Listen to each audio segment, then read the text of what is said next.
This is John Sadler, and I'd like to welcome you to our video on General Liability Insurance for Builders. This insurance policy is probably the most critical and difficult to understand for builders. It responds to covered lawsuits that allege the builder's negligence resulted in bodily injury, property damage, personal injury, or advertising injury to a third party. A third party could be a trespasser, visitor, prospective buyer, employee of a sub, vendor, utility company, neighbor, competitor, buyer, or subsequent purchaser. There are all kinds of different scenarios where third parties are injured and sue builders. The concepts of bodily injury and property damage are easy to understand. Personal injury is defined as committing unintentional slander or libel.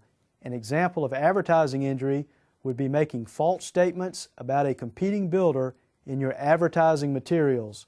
Another example would be infringing on the copyright of another builder by unintentionally using his blueprints or plans in your house design. One of the major benefits of the policy is that it covers your legal defense cost of hiring an attorney. Even if you're ultimately found not to be negligent, your legal defense cost can easily exceed $50,000 or even $100,000. The policy also pays up to the policy limits in the event that your insurance carrier decides to settle the case or if you go to trial and lose a jury verdict. There are 6 different limits that are displayed on the declarations page of the modern policy form. The most important of these is the each occurrence limit, which should be listed at least $1 million. This is the amount that the policy will pay for any one covered lawsuit arising out of a single occurrence. The other 2 most important limits are the general aggregate and the products and completed operations aggregate, which should both be at least $2 million. These aggregate limits put a cap on what the policy will pay out for multiple lawsuits during a 12-month policy year.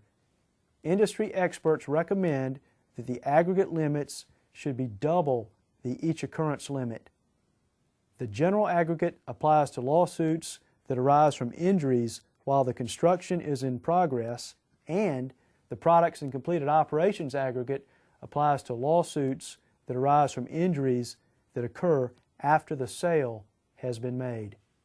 The personal and advertising injury limit should be at least $1 million. The damage to rented premises limit of $100,000 only comes into play when you are a tenant and you damage the landlord's building.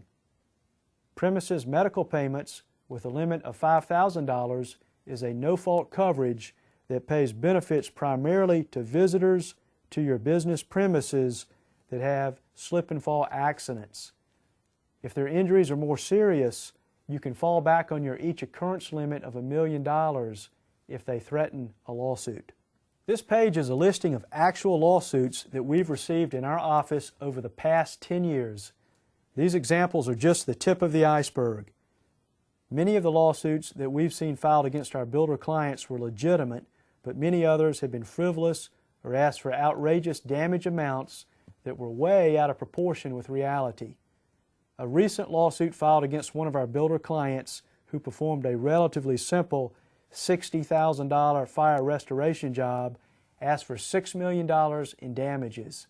Thankfully, the court dismissed the lawsuit, but the legal defense fees were in the $100,000 range.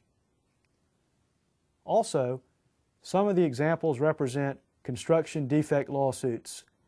These lawsuits used to be covered, in many cases in their entirety, by the general liability policy. However, due to the carriers taking heavy losses as a result of the construction defect crisis, most of the carriers started to either partially or totally exclude these types of claims from coverage. Some of the carriers are now offering coverage buybacks for an additional premium charge.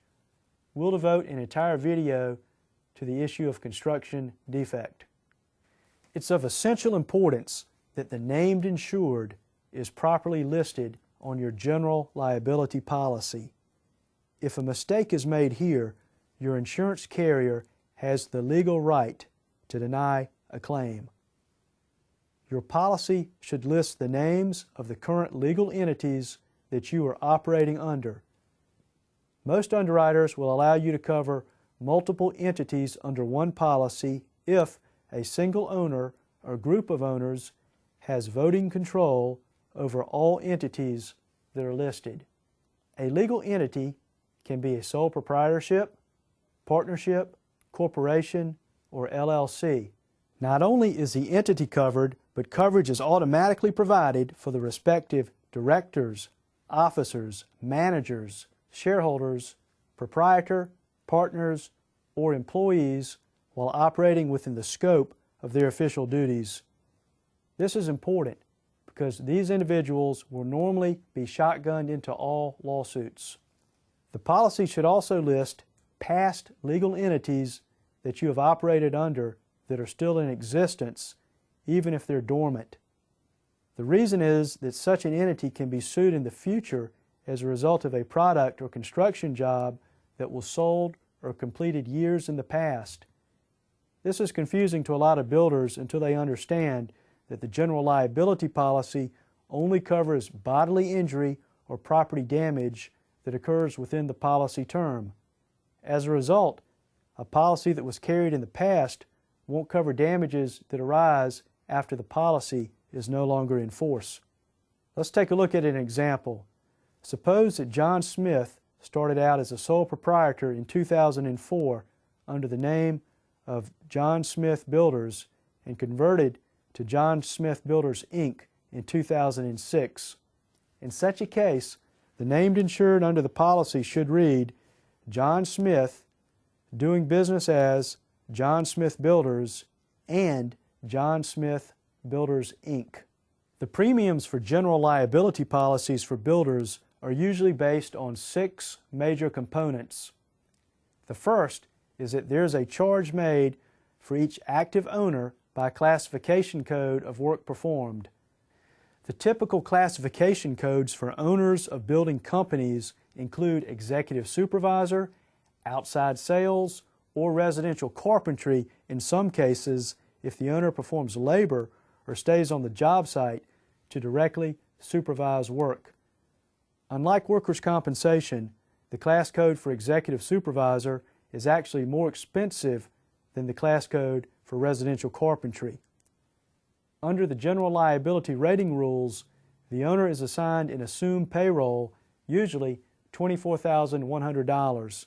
It's important to note that owners can't exclude themselves from coverage under general liability like they can under workers' compensation. The second component is payrolls paid to executive supervisor employees. The third is payrolls paid to other employees by classification code of labor performed. The fourth is amounts paid to uninsured subs for labor by classification code of labor performed. The fifth and most expensive for builders is total cost of labor and materials paid to insured subs. Please note that some carriers will also include builder-provided materials in total cost. This is the most expensive classification because the total cost for labor and materials represents such a high number. Based on our years of experience, we found that a good rule of thumb for estimating the total cost paid to insured subs for labor and materials for the typical builder. You take the total projected annual sales less lot cost and multiply the difference by 40%. This is proven to be very accurate. Many builders want to know why there's even a charge under general liability for using insured subs. One reason is because the builder will always be shotgunned into any lawsuit even if the sub is 100% negligent and carries his own general liability. Even in this case, the builder's insurance carrier will still spend significant dollars to mount a legal defense. The second reason is because the builder's general liability policy may cover certain types of property damage that is not covered under the negligent sub's general liability policy. For these reasons, a charge must be made under the builder's policy even if the sub is insured. The sixth component is the ownership of dwellings, acreage of real estate development property, and acreage of vacant land. Ownership of all these results in exposure to lawsuit, and a charge is made under a separate classification code for each. When setting up your first policy or your renewal on an annual basis, you're required to come up with good faith estimates of each of these 6 rating components for the next 12 months. These estimated numbers, broken out by each classification code, will be the basis for the estimated premium that you'll be charged when your policy is set up. Your insurance carrier will often offer a payment plan so that you can spread the cost over many months. The policy premiums you pay are just an estimate, and you'll be audited at the end of your policy year, and an adjustment will be made at that time to take into account your final premium. I would like to warn you against lowballing your estimates. This is dangerous because you'll be faced with a huge audit bill that is payable within 30 days. If you can't pay within 30 days, your policy will be canceled at that time for non-payment of premium, and you'll find it very difficult to find a new carrier once you have that blemish on your record. It's always best to set up your policy based on your best estimates, especially since low or no interest rate payment plans are available to spread the cost over many months. Saving money is the part that gets everyone's attention. Like on workers' comp, it's a no-brainer that you want to use insured subs. Even though there's a general liability charge for insured subs, the charge is much lower as compared to the charge for uninsured subs. You also want to protect your loss record by making sure that most of the claims are picked up under your subs policies. Protecting your loss record is another way to save money in the long run. A better loss record translates into more discounts. You must know how to properly collect certificates of insurance from your insured subs. You have to be very careful because what appears to be a legitimate or valid certificate of insurance can have flaws that will result in it not being accepted by your auditor. At that point, it can be too late for you to go back to the sub to get reimbursement because he could be long gone, or you could have lost your leverage if he is no longer doing work for you. A later video will provide training on how to properly collect certificates of insurance. You must know how to properly deduct from uninsured subs. As compared to work comp, the general liability charges per $100 of payroll are much smaller. For this reason, some builders choose to not deduct for general liability. However, you can save some premium dollars by doing so, and this provides incentive for your sub to get his own coverage. If the invoice from the sub breaks out labor versus materials, you should only be charged for the labor portion. On the other hand, if the invoice does not have a breakout, the auditor has wide discretion to estimate the labor charge. Most auditors will generally assume that 50% or more of the charge is labor. When the sub provides heavy equipment, most auditors will assume that only 33% of the charge is for labor. Your insurance agent should provide a withholding sheet that indicates what rate to charge for each classification code of uninsured sub. A later video will be devoted on how to properly deduct from uninsured subs. As illustrated on an earlier screenshot, the classification code for insured subs makes the charge based on total cost paid to them, which includes both labor and all materials provided by the sub. There's some creative ways that you can structure these transactions to attempt to avoid the auditor picking up the portion attributable to materials. You can separately purchase the materials and provide them on behalf of the sub. As a result, the sub's invoice will reflect labor only. Also, it's an increasingly common practice to pay the material supplier to handle the installation of their materials under a turnkey job. In these situations, you may want to require the material supplier to provide separate invoices for material versus labor. This may allow you to get away with only being charged for the labor part under the Insured subclass code when you're audited. These premium saving techniques may or may not work. It depends on the auditor and how your carrier interprets the definition of total cost. Some insurance carriers do include builder-provided materials that are used by the sub under this class code. If that's the case, none of these techniques will work. Your underwriter has the ability to apply certain discretionary discounts to your policy based on factors such as your premium size, competitiveness of the market, loss history, and risk management practices and programs. The total discounts available are usually around 30%, but the underwriters are stingy and tend to save them for their largest and most profitable accounts that are the most proactive in preventing claims. The use of insurance carrier approved homeowner warranty programs on all new home sales can lower your cost in two ways. First, they can lower your long-term premiums to the extent that they protect your loss record by reducing construction defect claims.